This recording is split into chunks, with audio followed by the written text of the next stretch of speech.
iba pang mga balita, tiniyak ng Department of National Defense at DILG ang kanilang close coordination upang matiyak ang maayos na pagpapatupad ng mga planong pangseguridad sa malalaking aktibidad lalo na sa mga international events. Iniyag ito ni Defense Secretary Volter Gesmin matapos ang kanilang pulong ni DILG Secretary Senen Sarmiento sa lalawigan ng Cebu.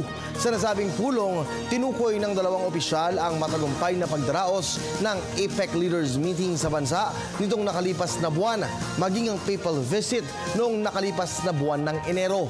Bunga ito anila ng maganda at matibay na samahan ng DND at DILG kung kaya't walang naging problema sa paghahanda sa seguridad.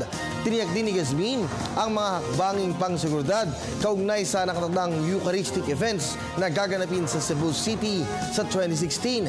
Itatalaga dito ang mga sundalo at pulis para bigyan ng seguridad ang mga mamamayan.